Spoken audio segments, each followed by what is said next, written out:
Hello, everyone, and welcome back to the Old Hunt, where we are still celebrating 10 years of Bloodborne.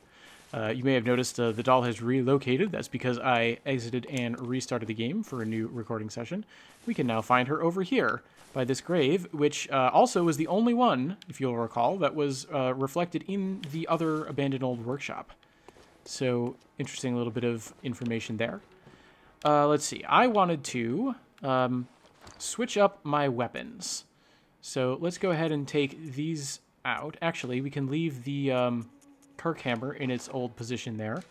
But for a new area, I'm liking this system I've got going of new area, new weapon.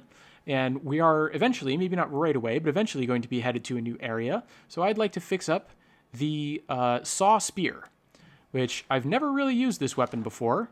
But we're going to equip it, we're going to play with it, and this one, I think, normally is, well, okay, one thing at a time. This one, I think, is going to be one of our keeper weapons that we use for a long time.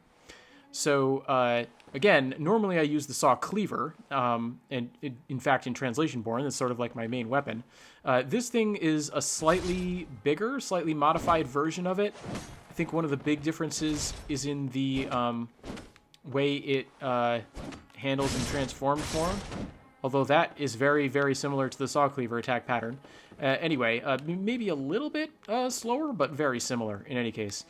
So I've never really used the saw cleaver. I always use the saw cleaver. I've rarely used the saw spear. It always just seemed basically the same to me as the saw cleaver. However, there's good reason why I always use some sort of saw. And it's because there's a hidden damage mechanic in Bloodborne, which is beast-type enemies, which, let's go ahead and bring up a status screen for a weapon, hopefully. Let's see, which status... Okay, here we go. In the central column of this screen right here, you can see that just above the scaling information, we're getting sort of special attack. And you can see there's poison of one type represented by the droplet with the skull. There's, I believe that's another type of poison, because there's like slow poison, rapid poison in Bloodborne. It doesn't, confusingly, I think, it doesn't work the same as in the Souls games. But neither one of those is influencing our weapon right now. Our special attacks, 0 slow poison, 0 rapid poison. And then you look and there's a little squid image, which it's getting 100. And there's a sort of werewolf silhouette, cartoony silhouette, beast image that's also doing 100. Right? So that's indicating that we do just regular 100% damage to beast, 100% damage to kin. You can think of that anyway as like percentages. And the thing is, so this is telling you very subtly, without really telling you anything. It's pretty obtuse if you just look at the screen. But you can get the idea that there are enemies that are considered beasts in this game, like mechanically, not just transformed and visual wise, but mechanically there are beast type enemies, and saw type weapons like this one here and like the saw cleaver that I normally use do additional damage, hidden damage the game doesn't even tell you about, to beast type enemies. So it's usually good. And also beasts, as we've established, have an abnormal or deathly fear of flame, and so fire damage also tends to do extra damage to beasts. I don't know if it's the same boost, right? The hidden boost is something called like serrated damage, I think is what the official guide calls it, from these sorts of weapons. And then fire damage either just tends to be effective or may also have a hidden boost in terms of the damage that it does to beast enemies. So if you can put a fire effect on a saw-type weapon, you will get a massive boost to the damage that you deal to beast-type enemies. And so it pays in a game where you're playing in an arcane playthrough, and you're boosting the damage you can do by fire. It pays to have one weapon that can consistently do fire damage. That weapon is going to have a lot of effectiveness against beasts, and you pair that with a saw that's also effective against beasts, and you get a very nice combination of damage bonuses to get you a beast hunting weapon. So we're not going to worry about the other enemy type or types for the time being. We're just going to focus on the saw cleaver. I just keep wanting to call it saw cleaver. It's ironically, I couldn't remember the name of the saw cleaver for the longest time, and now I keep wanting to call the saw spear the saw cleaver. Whatever. Let's see if we can get it up to snuff or not, because I don't. Oh, I have just enough. Look at that. I have Wait, no, that might just be out of the requirement. Okay, I need a total of 16 to get something to +3. And I think I have... Yeah, I think I have exactly enough. Oh, that's perfect. That worked out beautifully. When I eventually want to try and get other weapons into this playthrough, that's going to be a problem. But anyway, because, like I said, I want to make this sort of my new go-to beast killer weapon, as opposed to what I normally have in the form of the saw cleaver, we're going to play with the saw spear. And that's why I call this sort of a keeper, because it's just going to be very, very effective at dealing with beasts. And I want to unlock that third slot as quickly as possible. And I don't think we quite have the twin bloodstone shards to do it yet, but it won't be long. Yeah, we're going to need another set of twin bloodstone shards. So we're going to get this upgrade, and as you can see, at the next upgrade, we'll gain access to that third slot, which will allow us to transform the damage to fire damage. We don't quite have it yet. We need 6 more twin bloodstone shards, but we'll be able to get a hold of those at some point. Shouldn't be too long. And this, like I said, I don't mind. Those twin bloodstone shards are a rare resource at the time. For the time being, they will not always be a rare resource, but they are for now. And because I'm thinking this is going to be one of the staples of my armory here going forward in the hunt, I don't mind pouring those relatively rare resources, at least for the time being, into the weapon. All right. Having clarified all of that, oh, I need to go and make use of the utilitarian function of the doll, who I forgot was over here now, because I would like to level up. What is it? Very well. Let me... Okay, and I've been feeling the damage on enemies quite severely these days, so I'm just going to go all the way in vitality, get the vitality up to 15. I feel like that's a decent value for this point in the game. We're just going to do it. And yeah, it's not going to help us out with our damage, and when we can eventually put fire on, we're going to regret not having arcane up to 20, but I mean, our health is so low at this point that the instant death thing is a problem. Anyway, we've gotten that level. Let's see what else we can buy from the shop. We want to have as few blood echoes on us as possible. Let's see. Blood vials, how are we doing? 61 out of 99. Let's boost those numbers. Yeah, by 7 more. Excellent. And we only have 53 left. That's a good number to have left because it's basically useless. So if I lose them, I won't really care. All right, now let's quickly check in on Imposter Yosefka, and then we'll get back to making some forward progress again. Let's see. Oh, we'll just go straight to the first floor of the clinic.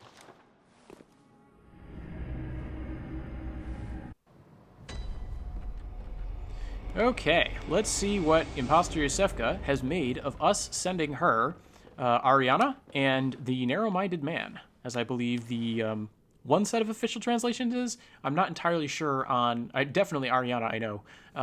Not sure on the guy.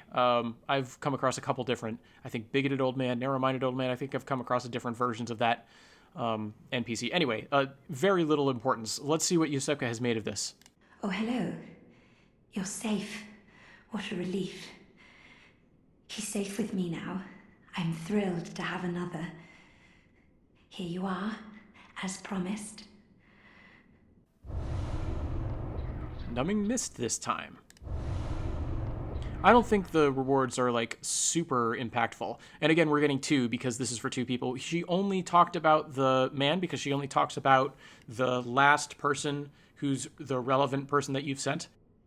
So if we wanted to get information on her specific reaction to having Yosefka arrive at the clinic, we would have needed to have checked back in between sending her and then sending the other NPC.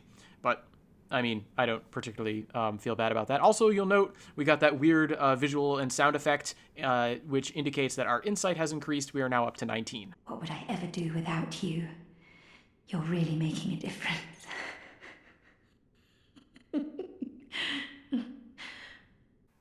Oh, some amazing translation work there. Literally the second to last line, she said, like, what would I ever do without you? First of all, just a beautiful, natural way to get across the idea of, like, I'm so glad that you are here to, like, do this work for me, right, is the implication of the literal Japanese. And then the one after that is just so good because I think literally it's something to the effect of, like, I look forward to continuing to work with you. Or it's something very formulaic in the Japanese. And the way that the official translators have taken the underlying idea of needing to get across how Yosefka is like saying, oh, you're doing such good work, right? You're a hero going out there gathering all these people. It's so great. And at the same time, just laughing about it gives you the idea that she's playing it up sort of like I was talking about with Ariana, but I think it's even more explicit in the case of Imposter Yosefka. You've got all the signals you need in the world to know that this is a somewhat untrustworthy character behind these doors. Maybe. That's a little bit debatable. It was very interesting, right? Because one of these interviews with the director, Hidetaka Miyazaki, that I have been continually referencing throughout the course of this playthrough, he expresses the belief at one point in the interview that Imposter Yosefka is essentially the heroine of this game. And implies that when he brought that up during development, some of the other people on the staff were sort of surprised by that, taken aback, didn't really like the idea, and they decided not to fully embrace that direction. But that is sort of how he thinks of her, which is a little bit different from how she ends up coming across in the scenario as we've seen it play out. But that situation is going to evolve. So I want to have us keep that in the back of our minds, essentially. And maybe we'll revisit this idea of what exactly is going on with Imposter Yosefka as her storyline progresses. But for now, I think that's enough progress on her storyline. I'm going to warp around a bit in Yharnam, and I will see you again when I am back in the Cathedral Ward.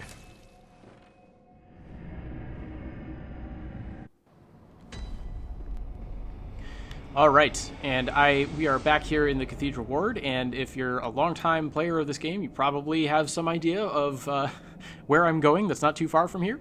Sort of is, sort of isn't. But anyway, I want to sort of bring attention to the fact that something that I've been trying to do throughout this playthrough is making explicit some of the ways that the game is trying to tell you which way to go. And I've talked before, I think it was when I was in Old Yharnam, about how there's sort of a straight line that is like the intended, more or less, path of your way through Bloodborne. And it goes mostly in a straight line, and every now and then there are these branches where you can go in two potentially other different directions. We are at one of those branching points right now. And I already alluded to this in recent episodes, where we could go up to the main cathedral. That's where the game has been pointing us in its latest, not just its latest directions, some of its directions sort of carried forward from the very beginning, right? Because we have that note that says, seek pale blood to transcend the hunt, and when we start asking about pale blood, we get pointed to the Grand Cathedral of the Healing Church, because they know all about different types of blood. If pale blood's a type of blood, we're going to want to go and talk to people in the Grand Cathedral in the Healing Church. And when it comes to us needing to figure out where to go on the night of the hunt, if we want to get access to Bergenwerth, where everything seems to be have its origin, then in order to get there, we have to get through this gate that's guarded by a watchman, and the watchman needs a password, and the password we've been able to figure out is passed down in the Grand Cathedral. And so we have a lot of reasons to be going to the Grand Cathedral, both for progression in terms of continuing to explore the world and fulfill the hunt and escape the dream, and also in terms of our own personal quest to find out more about pale blood. And so if we want to stay on the straight line, that's where we should go. We're not doing that. Where's the fun in that? Where's the fun in staying on the straight line? Except to sort of explicate this, right? And to be fair, right, some of these areas that I've been going to are optional, but the game has been pointing me to them, right? You don't have to go to Old Yharnam. You can buy the Hunter Chief emblem from the messengers and cut straight into the Cathedral Ward if you want to make a beeline for the Grand Cathedral. Well, I wanted to, follow the game's and you don't have to go and fight the Cleric Beast at all, right? So if you're drawing the line of Bloodborne, you don't necessarily have to go to the Cleric Beast and then backtrack, talk to Gilbert again, and have him be like, oh, I didn't realize the bridge was shut. You're going to have to go through the aqueduct, right? And you sort of get redirected, right? So Bloodborne's, quote-unquote main path straight line isn't very straight, right? It's sort of meandering, where you go and you hit the dead end of the Great Bridge, you come back, you talk to Gilbert, you're like, oh, in order to get to the Grand Cathedral, the Cathedral Ward, you're going to have to go through the aqueduct. We come in here, up up from the Tomb of Erden, and then we could try and go out this way, but the gate is shut. The gate's shut on the other side over here, and the enemies are strong, and Garamond says, oh, the enemies are strong. You want to deal with that? Get a Holy Chalice, go to Old Yarnum. We go there, defeating the Blood-Starved Beasts, open this door, and to help give us even more direction, if we're not necessarily paying strong attention to the state of the world, Garamond will tell us, by the way, you can go to the Old Healing Church Workshop by ascending Erden Chapel, and they have much to offer you there, so we can go up there, and in doing so, we can then fall down the Healing Church Workshop and emerge in that other part of the Cathedral Ward, open up these doors. Now we have full access to the Cathedral Ward. We basically fully explored it, and we're at a point where we could go to the Green Cathedral, or we could go up and to the left, which would take us to one area, or we could have something unexpected happen to us. We could run into a really powerful enemy who is unlike any other enemy we've seen so far in their ability to just withstand large amounts of damage and in their ability to deal out huge amounts of damage themselves. And oh no, that's so sad, we died.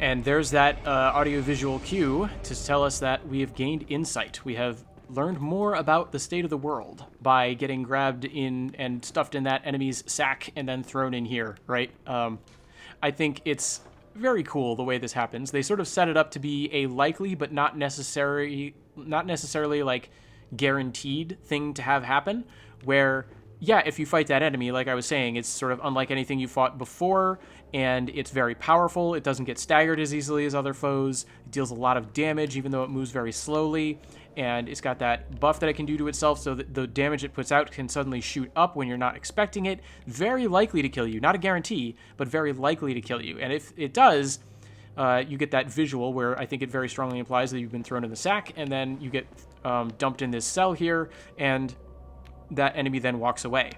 But you don't have to come here. Totally optional. And again, this game's been out for 10 years. People know about this. They found out about it very quickly within the first, several days of release. I think people figured out, hey, if you get killed by this one enemy, you can get access to this one place, and it's like this sort of secret thing that you get from dying. And it's super cool. I love the way that FromSoft puts these things in its games, where you can sort of pass on this information that almost doesn't seem true. Like, you're making that up. You can't, an enemy kills you and you get brought to a secret area? That doesn't seem right. How did that happen? It's just such a cool thing for people to discover together through the process of playing this game. And again, not a super intense secret, right? There are very secretive things in Bloodborne. Among the secrets in Bloodborne, this is relatively low on the list, I think. But it's still an amazing thing to experience the first time it happened, because there's no other enemy that kidnaps you when they defeat you, and it won't happen again from now on, right? It's not like every time we fight that enemy we're going to get kidnapped, even though they're called kidnappers. I think I let that slip in a previous episode. Tried not to call undue attention to the slip, but whatever. Now it's not a slip anymore. I can just identify them as kidnappers, because the first time you die to them, whichever one it is, it could have been that one sort of up by the tree when I was running past the enemies, the two hunters, including the super obnoxious one with the rifle spear. If that thing had killed me, I would have gotten taken here. If the one down at the bottom of the Healing Church Workshop had killed me, it would have kidnapped me and taken me here. And of course, the one just outside Erden Chapel, which is the first one you're likely to encounter, brings you here. Once it's happened, that's it. Obviously, I don't know how much this is a intentional thing. Obviously, it's a game convenience thing, because if you can't get out of this cell, you really are stuck. And what a game Bloodborne turned out to be. You died to the wrong enemy, and now you can't do anything. There's no lamppost for you to warp out, and so you're just stuck. Thanks for playing Bloodborne. That would be ridiculous. So there's a gameplay convenience factor in this door being openable, but I also think there's sort of a little bit of a subtle dig of that enemy going on, and that there's just sort of big, dumb, stupid brutes, and they throw you in the cell because that's what they know they're supposed to do, but they don't think to lock the door, so you can just make your way right back out again. It's kind of funny. But, oh yeah, one last thing before I get to exploring this place in something more earnest. I do think it's interesting on the subject of secrets and things that we are once again seeing an implementation of exploring the unknown, right? One of those sort of touchstones for the development of this game. You fight this one enemy and you find yourself in this strange place, and what are you forced to? You don't know anything about this place. All the other places in the game, except, I guess, for the very beginning, you've got some continuity for in the sense of the world. This place, as far as you're concerned, is 100% cut off from everywhere you've ever been. You have no built-up mental map. You have not. It's sort of like, I guess the other main point when this comes up is in the Chalice Dungeons, because as I've said before, the Chalice Dungeons are sort of like the ultimate expression of exploring the unknown through gameplay. And they allow you the ability to share that experience with other people and continue on with it after you've finished the main game and there's nothing more in the pre-built content for you, right? But if this is your first time playing the game and you stumble onto this, right, this is another moment, one of the very few ones in the entire game, where you're just dropped into a new area you have no real context for, it's totally unexpected, and then you have to explore and find your way out, and I think that's super cool. Anyway, let's start exploring and finding our way out. Starting with the items and notes over here. There we go. Some more nice, thick cold blood for us. And we have this note. And let's get a good look at this here. Okay, so, madmen, plural, right? Kyojin, so kyo is insanity. Jin in combination, also hito or various readings for that kanji, actually, but those are the two most common ones. Nin, you also see it. I'm not going to go into that in detail, right? We have madness, and then we have person in kanji. So mad people doesn't have to be mad men. Mad people. And then we're seeing a pluralizing thing in the form of domo, kyojin domo. And it's pluralizing, but it's also somewhat derogatory, if I'm remembering my information correctly. Definitely the following term, yatsura, like that's definitely derogatory. So whether or not we're getting a little bit of derogatoriness from the domo in the pluralizing nature of it, I might be making that up. But even if I am making that up, yatsura is definitely derogatory. So those unpleasant, bad, like filthy, I think might be a way to come at it, madmen, or mad people, plural, their ritual is calling the moon, and that is being hidden. Classic question in parsing Japanese, particularly the Japanese in a FromSoft game. What is that? What is this reference that's happening here? Probably it's the fact that this ritual is being conducted to call the moon. Most likely, because this is a pretty self-contained reference in this note. So, and then of course we have the very final line, the only thing to do is break the concealment. All that's left is to break the concealment, right? That's the only thing that can be done. So there's a ritual, yeah, and it's totally making sense of that quote-unquote mysterious reference when you think that breaking the secret is the only thing that you have an option of doing, being the literal information in the final line. And that's letting us know they're carrying out this ritual to summon the moon, and it's being hidden, so we need to reveal it, right? We need to break that concealment and reveal the ritual that's being hidden to summon the moon. And already you should be thinking, summon the moon, but the moon is close. It's going to be a long hunt tonight. This is one of the things that gets back to something I mentioned, I think it's a long time ago now, where things are actively unfolding around you in the game of Bloodborne. It's not necessarily obvious at first. At first, it might seem like any other FromSoft game, like the Dark Souls games, where everything has long been concluded, and anything that's happening in the here and now is sort of at the player character's instigation, maybe with some exceptions here and there, but by and large, that's the way it's set up. No, Bloodborne has an active thing happening. That moon being close, it's not just happening purely out of coincidence. It's being called. There are people who the writer of this note thinks are mad and in a derogatory sense, who are performing a ritual, or rituals, could be either one, it's Japanese, that is bringing the moon closer. And the fact that this is even happening is being hidden right now. And so we need to break the concealment. So there's a plot unfolding right now, and we have to actively try and foil it, right? So there's something taking place in the present tense in Bloodborne. And this is one of the few ways that you get of catching on to that, particularly if you're taken here this early. Nor is that the only thing being brought here this early lets you catch on to. Hi everyone, Editing Matt here to bring up an important connection that Gameplay Matt completely forgot to mention, which is that already at this point, we can probably guess how the ritual that note was talking about is being hidden. Because we also found a note upon entering the cathedral ward that told us the Bergenworth spider is hiding all rituals. So if we want to break the concealment, as this most recent note says is the only option, we need to do something about that spider. It's critical to point this out because it not only hints towards future events, but also because it gives us an active reason to want to go to Bergenworth. As I'm sure I'll mention again in a future episode, this means that players who get taken to this area early and are able to understand the implications of this note have a more cohesive through line for what their hunter's goal will be after things come to a head in the Grand Cathedral. And having noted that, I'll let Gameplay Matt get us moving again. Anyway, let's continue our exploration by heading down these stairs. Oh, merciful God, help me. In the name of the healing church, cleanse us of this horrible dream.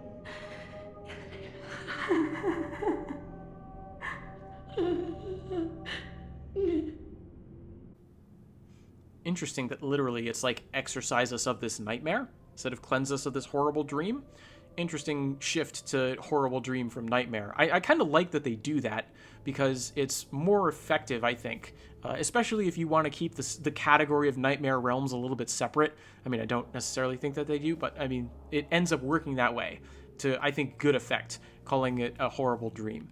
Interesting that you would speak of cleansing or, what was it? Exercising. Cleansing or exercising the dream. Interesting that you would phrase it that way, as if the dream can take possession of something, of someone. Also, maybe ties in a little bit with that lead elixir thing of like desperate nightmares, like you feel like you've been enveloped by one. I don't really know. I don't really know what to do with that information, but it is, like I said, interesting. And then we have this character over here, cowering in fear, who we heard from up above. And I'm going to change one thing about my outfit. I'm going to change the chest piece, and we're going to talk to her. Oh, please leave me be. Don't take me, please. Oh, please, dear gods. So she wants us to not take her away. And also, you'll note she's wearing, from the back of her clothing there, we can see that fluttering holy shawl. The symbol of the Healing Church. She is wearing the black church set here, right? And everything else about us was identifying us as members of the Healing Church. But if I put on her chest piece and that holy shawl at the back, let's see what happens. Ah, by your garb, the Healing Church, you've come to save me. Oh. Thank you, dear saint. I have no words to express my relief. You can take this, at least. It's sure to please an upstanding member of the church like you. Oh, thank you so much, dear gods. So, very interesting, right? By your garb, the Healing Church. Although I should note that there's something really cool happening in the translation to get us that line. The literal Japanese subtitle is simply, "Oh, you are the Healing Church's," and that's it. We never get to see the end of that line. Fortunately, since this is voiced dialogue where the translators presumably had more access to the developers, they probably had a chance to ask what the last part of that sentence would have been. To engage in some speculation then, I would guess that the idea is that this character was about to bring up the Healing Church's symbol, but was then too overcome to specify it. If that's the case, then the translators mentioning the garb without specifying the shawl would be a great way to make the line come across more satisfactorily in English while still leaving room for speculation as to what it is about our garb that identifies us as being with the Healing Church. Speculation much like gameplay Matt is about to engage in right now.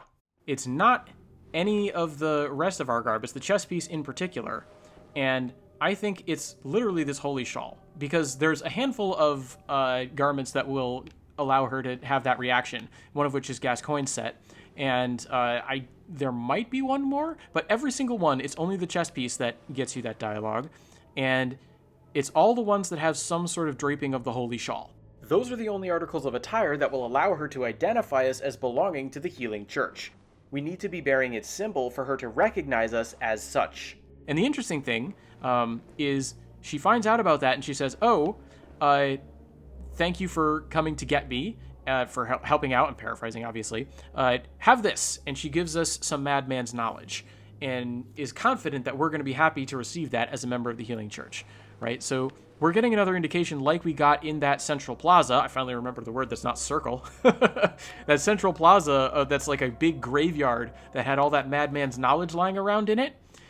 Yeah, the Healing Church seems to be really into the idea of gathering insight and taking it from past generations and continuing to move forward, right? They're very interested in furthering their own insight, and they're very interested in receiving things like Madman's knowledge. So Ariana knows that her gift of Madman's knowledge will be well received. Here, have this skull. If you think about it, it's kind of absurd. But, she's not wrong. It's nice that she makes that gift to us. Let's find out a little bit more about what she's doing here and what's going on.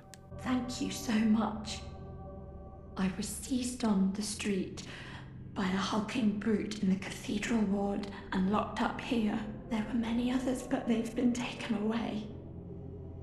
And I've heard moans echoing in the distance ever since.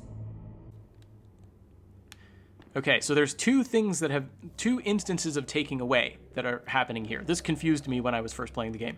But when we first talk to her and she says, "Don't take me away," she doesn't want to be taken away from here, from this place, because there were a whole bunch of other people here, or possibly over in the cells, or both, and all those people got taken away, and now Ariana's hearing screams. Also, she was kidnapped off the street by a hulking brute, sort of just like we were. And I'm pretty sure that the hulking brute, like, we can extrapolate from our own case that she's talking about, was one of those kidnapper enemies. They are rather large, and they are very strong. And they're not super smart, which might explain why she's able to sort of hide out in this particular corner over here. So it's pretty clear that if you put it together with the note that we just read, that ritual seems to be involving all these people that got taken, and now they were first they get kidnapped off the street and put into this central location wherever this is, and or in those cells, and slowly they've been taken one by one, presumably to have some sort of role in the ritual that is currently ongoing. So right now, right, probably when we were running around the outskirts of Central Yarnum, they were kidnapping people in the cathedral ward. We get to the cathedral ward, and they're like grabbing people out of these cells and conducting this ritual to beckon the moon. Maybe even a little bit earlier, right? Maybe it's not necessarily happening contemporaneously with our arrival in Europe. Maybe some of this is happening while we're getting that injection of blood at the very start of the game. But it's very, very recent past that people have been kidnapped off the street and then taken to this place, and then they've been carrying out this ritual to beckon the moon. And we also know from other notes, right, beckon the moon is close, all this stuff, it's not just the active intervention that I want to point out, it's also the proximity of the moon is tied to long hunts, particularly bad hunts. So there's a connection there that this ritual that seems to involve these sacrifices that Adela here, I'm just going to give away her name, it's not a major secret, and again, we're sending everyone to Yosefka's clinic, we're not going to have a lot of future interactions with her. But anyway, it's something that Adela here got caught up in, so, and has managed to escape. Anyway, let's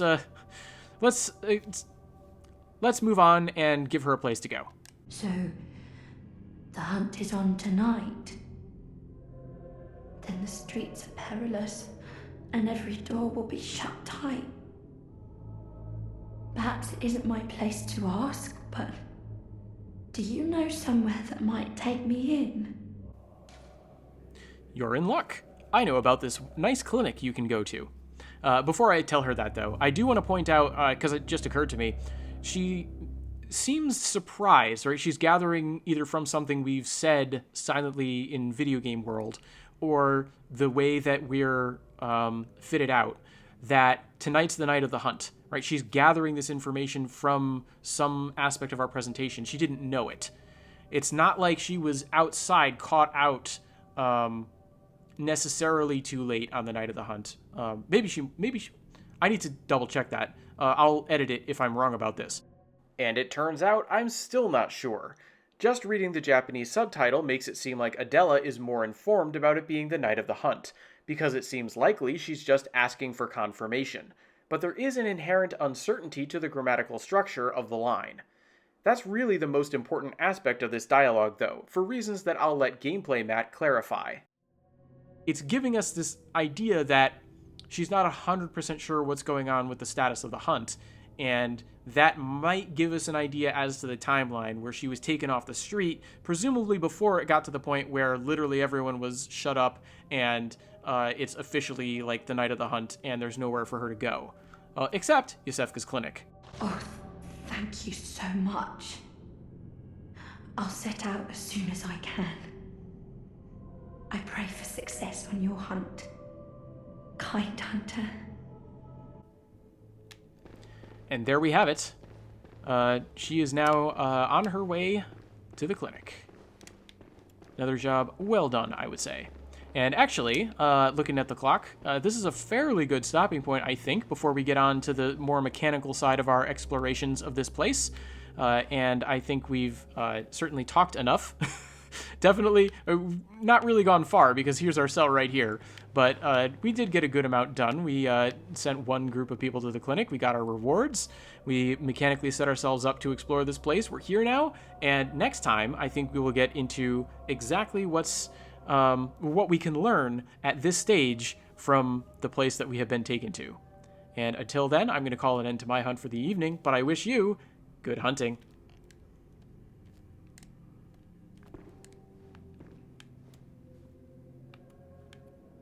I don't like ending an episode by sitting down.